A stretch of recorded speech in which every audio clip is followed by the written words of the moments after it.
Hi guys, welcome back to my channel. आज हम बात करेंगे नेक्रोसिस के बारे में। पिछली वीडियो में हमने बात करी थी कि पैथोलॉजी क्या होता है और सेल इंजरी क्या होती है और क्या क्या कॉजेस होते हैं सेल इंजरी के। उसके बाद जो सेल इंजरी होती है वो मेन दो टाइप्स की होती है, जिसमें पहला टाइप होता है नेक्रोसिस और दूसरा टाइप होता है एपोप्टोसिस। सो इस वीडियो में हम सिर्फ नेक्रोसिस के बारे में बात करेंगे, ठीक है। तो जो नेक्रोसिस है वो हमें पता है कि वो पैथोलॉजिकल प्रोसेस है, ठीक है। वो पैथोलॉजिकल क्यों है? क्योंकि वो नॉर्मली नहीं होता है, इसको इसलिए हम उसको पैथोलॉजिकल प्रोसेस बोलते हैं, ठीक है। और ये तब होता है जब सेल की सिवियर इंजरी होती है, जहां मतलब सेल पे इतनी ज्यादा इंजरी हो गई है कि वो दोबारा से नॉर्मल, अगर हम उसको स्ट्रेस को हटाएं तो वो नॉर्मल अपनी कंडीशन में वापस नहीं जाएगा, ठीक है। पिछली वीडियो में हमने पढ़ा था कि जो सेल इंजरी के कॉजेज होते हैं उसमें सबसे मोस्ट कॉमन होता है इस्चीमिया। इस्चीमिया का मतलब होता है रिड्यूस्ड ब्लड फ्लो, ठीक है। इस्चीमिया के बाद आते हैं और रीजंस होते हैं, जैसे कि physical injury, chemical injury, microbial toxins and Burns, ठीक है। ये सारी चीजें मिलके जो सेल के कंपोनेंट्स होते हैं उसको इररिपेरेबली डैमेज कर देते हैं, ठीक है। तो जो नेक्रोसिस के कैरेक्टरिस्टिक्स क्या होते हैं, ठीक है। पहली चीज, जो सेल के अंदर प्रोटीन्स होता है उनकी डीनेचुरेशन हो जाएगी, ठीक है। दूसरा चीज, क्योंकि सेल की जो सेल मेम्ब्रेन है वो डैमेज हो रही है तो उसके अंदर का जो भी कंटेंट है वो बाहर निकल आएगा, लीकेज हो जाएगी। जब वो कंटेंट बाहर निकलेगा तो जो आसपास का टिश्यू है उसके अंदर इन्फ्लामेशन हो जाएगी, तो उसको हम बोलते हैं लोकल इन्फ्लामेशन, ठीक है। और जो ये हमारा इंजर्ड सेल है, डैमेज सेल है, फिर क्या होगा, इसकी एंजाइमेटिक डाइजेशन हो जाएगी, ठीक है। अब इसका मैकेनिज्म कैसे होता है कि सबसे पहले क्या हुआ, हमने बताया कि पहले तो जो सेल की मेम्ब्रेन है वो डैमेज हुई, ठीक है। मेम्ब्रेन डैमेज हुआ, मेम्ब्रेन डैमेज होने की वजह से जो लाइजोसोमल एंजाइम्स थे ना वो सेल के अंदर आ जाएंगे, ठीक है, साइटोप्लाज्म में आ जाएंगे, वो सेल को डाइजेस्ट कर लेंगे। उसके अलावा जो सेल के अंदर का कंटेंट था वो भी लीक हो गया, जैसे अभी मैंने बताया, वो भी बाहर निकल के जो आसपास का टिश्यू है उसमें इन्फ्लामेशन करेगा, ठीक है। तब इन्फ्लामेशन होती है, क्योंकि जब सेल मरने लगते हैं, सेल डैमेज हो जाते हैं, सेल की प्लाज्मा मेम्ब्रेन डैमेज हो जाती है तो अंदर का जो सेल का कंटेंट होता है वो बाहर आ जाता है। बाहर आने की वजह से आसपास के टिश्यू में जो रिएक्शन होता है उसको हम इन्फ्लामेशन बोलते हैं, ठीक है। उसके अलावा जो ये सेल्स होते हैं ना, ये कुछ स्पेसिफिक सब्सटेंसेस भी रिलीज करते हैं, उनको हम बोलते हैं damage associated molecular pattern, that is DAMPs, ठीक है।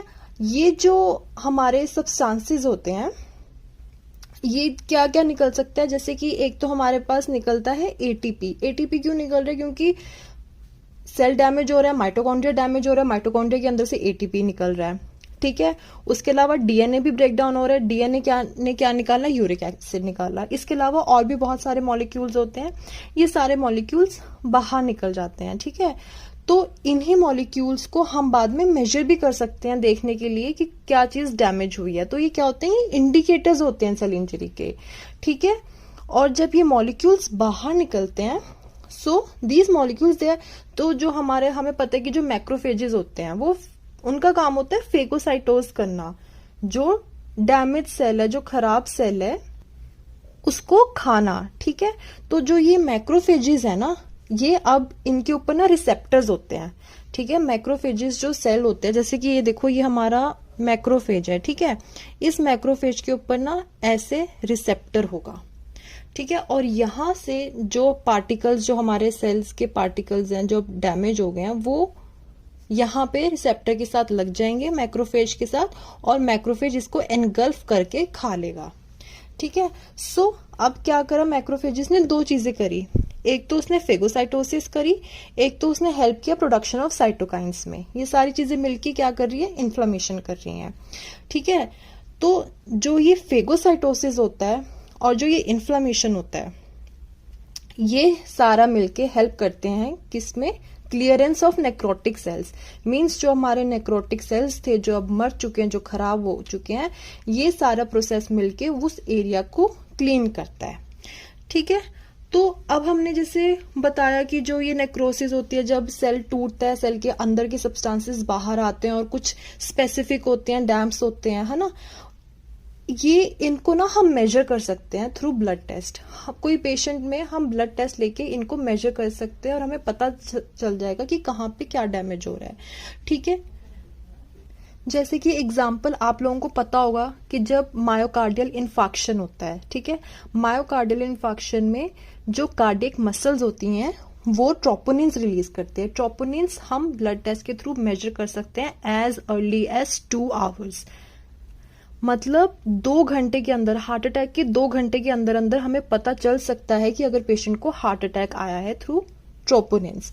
ठीक है, उसी तरीके से अगर बाइल डक्ट में कोई डैमेज आया है तो हम एल्कलाइन फोस्फेटेज का टेस्ट कर सकते हैं। अगर लीवर डैमेज हुआ है, ठीक है, जो हिपैटोसाइट्स हैं वो क्या रिलीज करते हैं, ट्रांसएमिनेसेस। तो ये सारे ब्लड टेस्ट हैं जो हमें बता सकते हैं कि कहाँ कहाँ पे इंजरी हो रही है। ठीक है, अब अभी हमने इनको पैथोलॉजी में हमने देखना होता है, हमने एच.एन.ई. स्टेनिंग करनी होती है ना, हमने टिश्यू को स्टेन करके देखना है। तो नेक्रोसिस वाले केसेस में हमें क्या दिखेगा, तो जैसे कि जो नेक्रोटिक सेल्स होंगे, एक तो उनका मतलब जो कलर है वो रेडिश होगा, मीन्स उसको हम क्या बोलते हैं, इयोसिनोफिलिक होंगे, वो ज्यादा रेड दिखेंगे। वो रेड इसलिए दिखते हैं क्योंकि उनके अंदर का जो आरएनए है वो डैमेज हो जाता है, और ये जो सेल्स होते हैं ये जो इयोसिन वाली डाई है उसको ज्यादा एब्जॉर्ब कर लेते हैं, इसलिए वो रेड दिखते हैं, इयोसिनोफिलिक दिखते हैं। ठीक है, और क्योंकि जैसे वो सेल डैमेज हो रहा है, उसकी प्लाज्मा मेम्ब्रेन डैमेज हो रही है, सब कुछ डैमेज हो रहा है, तो जो सेल्स है ना वो ग्लासी होमोजीनस अपीयरेंस देते हैं। ठीक है, जैसे मैं यहाँ पे दिखाती हूँ आपको। अब आप देख रहे हो ये जो दिख रहा है इसको ग्लासी होमोजीनस अपीयरेंस हमें दिखाई दे रही है। ये देखो, ये सारा सेल डैमेज है, ये नेक्रोटिक हो रहा है। ठीक है, और जैसे कि इसका जो साइटोप्लाज्म है, साइटोप्लाज्म में ये जो वाइट हमें ऐसे दिखाई दे रहे हैं, इसको हम बोलते हैं मॉथ हिटन, क्योंकि ये कैसा दिखता है, हमें वैक्यूलेटेड हो जाता है साइटोप्लाज्म, तो हमें मॉथ हिटन जैसी अपीयरेंस आती है। ठीक है, माइलिन फिगर्स हमें दिख सकती हैं। ठीक है, वो माइलिन फिगर्स हमें दिखते हैं because they are because of phospholipid precipitates. ठीक है, उसके अलावा फैटी एसिड, जो ये माइलिन फिगर्स होती हैं ये फैटी एसिड डेपोजिशन भी कराती हैं। ठीक है, तो क्या बनते हैं, कैल्शियम रिच प्रेसिपिटेट्स बन जाते हैं। तो देखो इस पिक्चर में हमें दिख रहा है कि जो नॉर्मल सेल्स हैं, ठीक है, वो अपने आराम से सब पोलैरिटी में दिख रहे हैं। ठीक है, सेल दिख रहा है, उसका न्यूक्लियस दिख रहा है। ठीक है, ये सारे ट्यूब्यूल्स हैं। ठीक है, लेकिन जैसे जैसे डैमेज होना शुरू होगा, सेल मेम्ब्रेन डैमेज हो गई।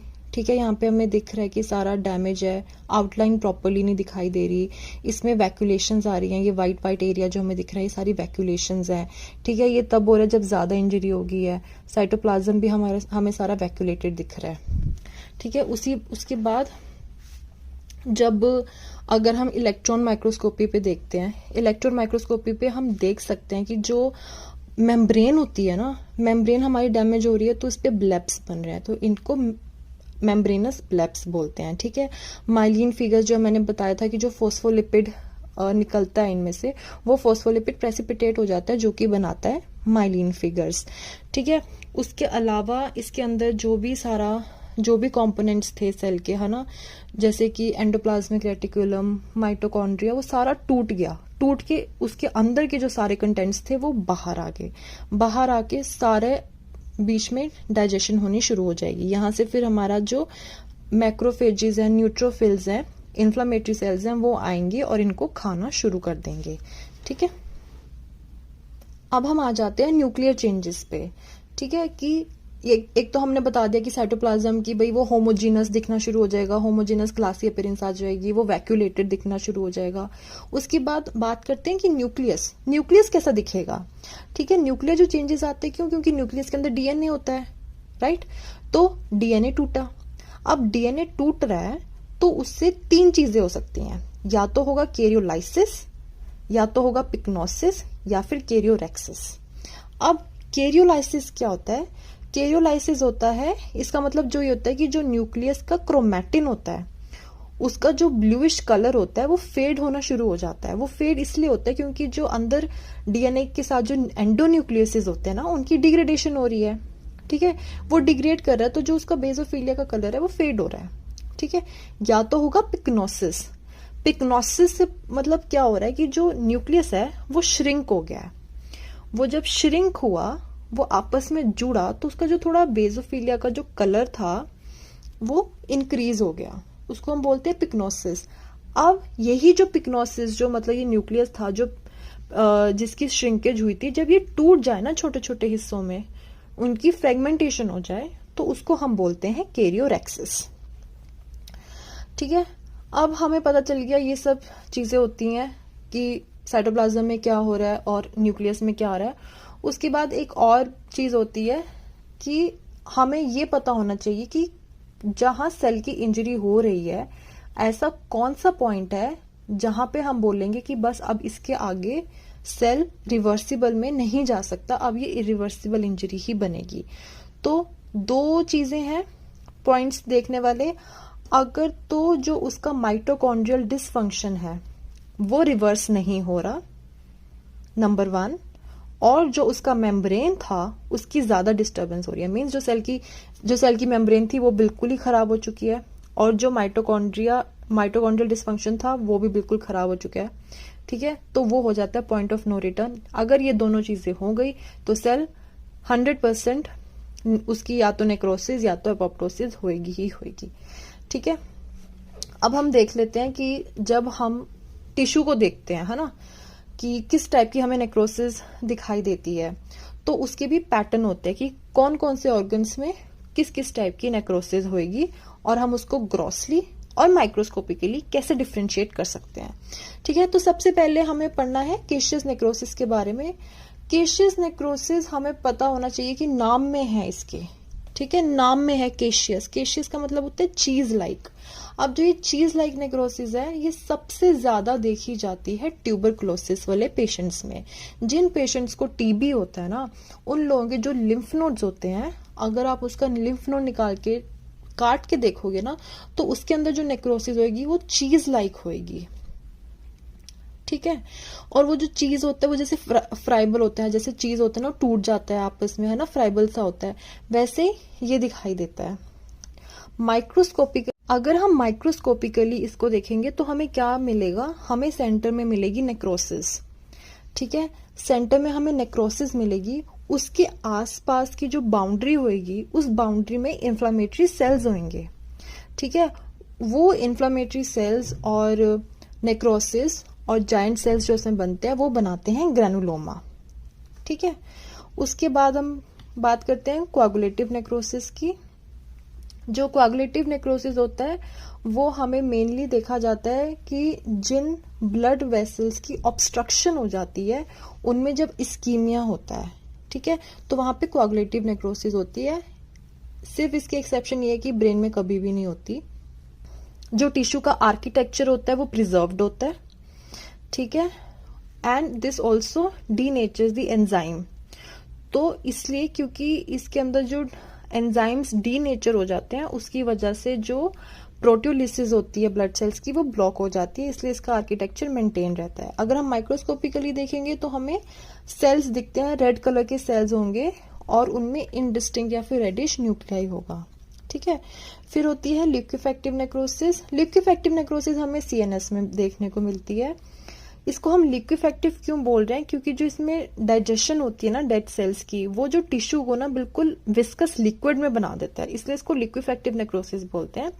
और सपोज अगर उसके ऊपर से बैक्टीरियल या फंगल इन्फेक्शन हो गई तब भी वो लिक्विफाई हो जाएगा। ठीक है, तो ये जो मटेरियल होता है, ये जो नेक्रोटिक मटेरियल होता है, ये क्रीमी येलो होता है और इसको हम क्या बोलते हैं, पस। देन चौथे नंबर पे आती है गैंग्रीनस नेक्रोसिस। अब जो गैंग्रीन होती है वो मेनली हमें लिम्स में दिखाई देती है। ठीक है, वो भी ज्यादातर कौन से लिम्ब में होती है, लोअर लिम्ब में। ये तब होता है जब वहां की ब्लड सप्लाई कट ऑफ हो जाए। ठीक है, तो वैसे तो इन केसेस में जो हमें गैंग्रीनस नेक्रोसिस होती है इनमें तो यूजुअली ये होती है कोआगुलेटिव टाइप की नेक्रोसिस होती है।